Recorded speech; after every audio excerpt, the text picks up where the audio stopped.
Get ready for Drake, Drizzy, God's Plan.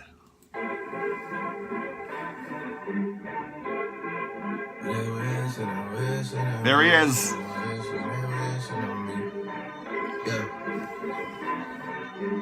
I've been moving calm, don't start no trouble with me.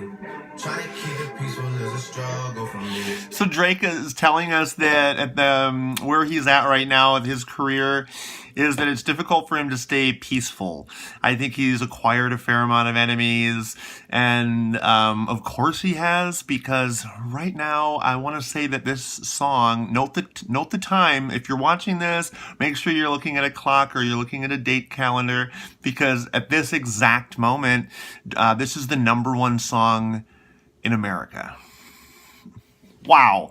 Drizzy does it again. Don't pull up at 6 a.m. to cuddle with me. You know how I like it when you love it on me. That's that OVO sound. There it is. Yes, I see the things that they wishing on me. Hope I got some brothers that outlive me. Ain't gon' tell the story, shit was different with me. See, and Drizzy, his voice has become like synonymous with Toronto, with the Six, with Canada. He's sort of Canada's finest right now. Maybe only second to Bryan Adams or Alanis Morissette. As far as, population awareness, but Drizzy right now is the most relevant rapper out of Canada. God's plan. God's plan. I hold back sometimes I won't. I feel good sometimes I don't. It's a simple statement. He says that sometimes he feels good, right? And then other times he finds himself not feeling very good. And we sometimes don't remember that just about ourselves. We go, why am I feeling bad today? And why are my feelings hurt?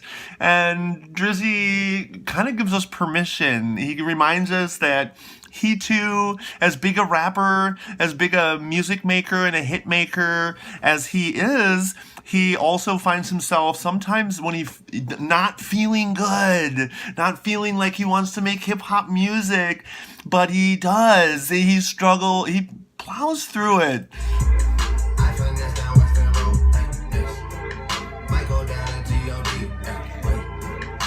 So the name of the song is God's Plan. And here Drizzy is, you're wondering, is he talking about the man upstairs? But then he also reminds you that he might, when it's all said and done, when the rap game has concluded, for instance, if there ever is like a final date where all the rapping is done and everyone's put forth their beats and and it's all put together like in a big colander and they shake it up, Drizzy might emerge as God. That is a high bar he set for himself. I think, is it attainable? His bank account might say it is. Again, and I'm sorry, Drizzy, I don't know how many stacks you have, but I'm imagining it's like all the way to the ceiling by now.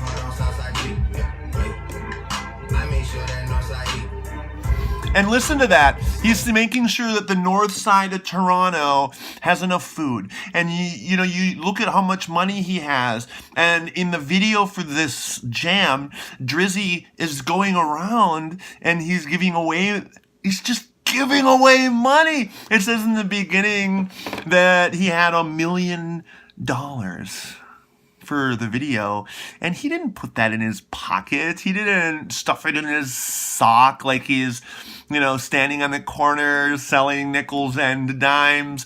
He gave it away to those less fortunate, and a lot of those individuals, from what Drizzy is telling us, is that those individuals went and they purchased food with it. It's because of their inability, perhaps they're unemployed or they're in lower income areas. They have a difficult time getting that food, and so in comes Drizzy, just the superstar that he is, with that type of approach. It makes me want to do more.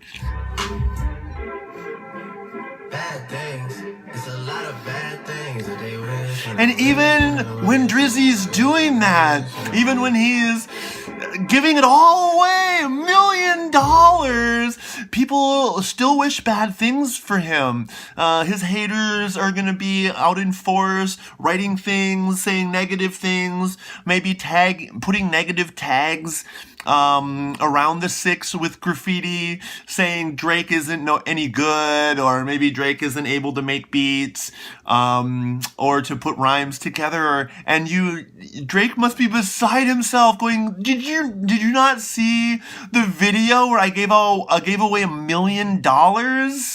Jeez." And they keep saying it. That's nuts. That's nuts, because at this point, you should only be saying good things about Drizzy. She say, do you love me? I tell her only partly. I only love my bed and my mom. I'm sorry. Oh, Drake. Oh, boy. Oh, boy. Drizzy stepped in one there. Whoever he's with, or whatever girl he had said that to, whether maybe it was his main girl or one of his side chicks, what he did there is he said, listen, she goes, do you love me? And I've been in that situation maybe where you go, I need to get back to you. But he just says no. He just says, I do love my bed, which is an inanimate object. And that has to be hard for her to hear that. And he loves his mom, which is understandable. But to place his own bed above the female that he's with, she has to run for the door, in that situation. And Drizzy doesn't care. He'll just pull up the next black book number, for the backside call, or the come get some ring or whatever. You know me, turn the 02 into the 03, dog. Without 40 Ollie, there be no me. Imagine if I never met the broskies.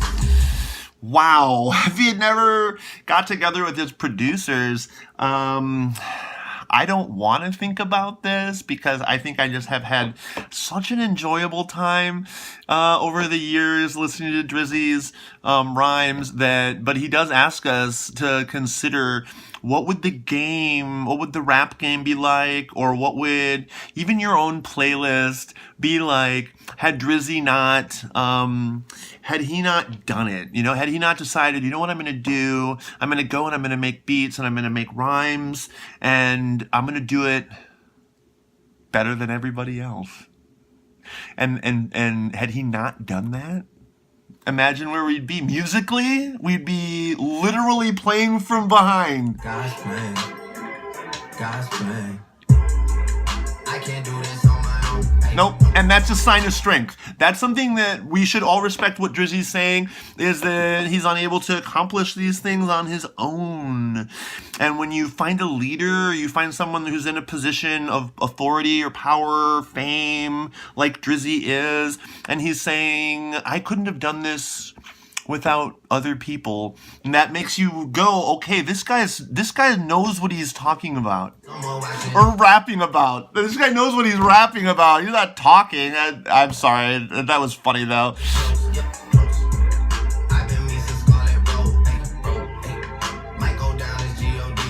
Again, he might be God, and it's like, that's crazy that he's putting himself so high, but I get it. I do get it.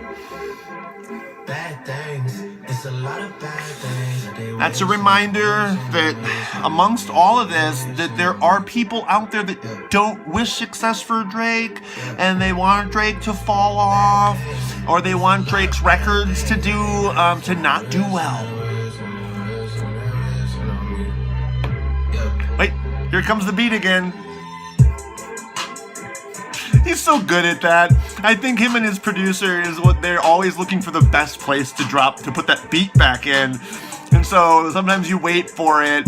On some of his previous albums, I'll be reviewing Marvin's Room at some time, and you wait for the beat for so long, and then when it drops, you just can't help it, just bop to it.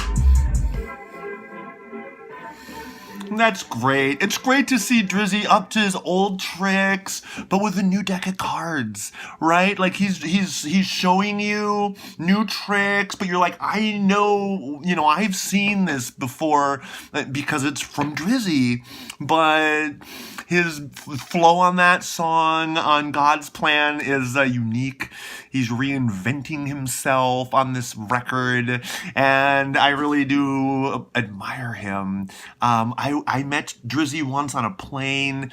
He'd never remember it because I'm just some insignificant individual, where Drizzy is a superstar and a rapper superstar. But it was amongst the highlights of my life. And I was so touched when he looked back my way and he reached out his hand, he shook my hand. And that's, to me, that says, in that moment, I said to myself, Drake is that effer, and I don't say that. I don't use those words, but he proved it to me that day. So I want to thank you all so much for checking out the review, and I'm Bradley Beats.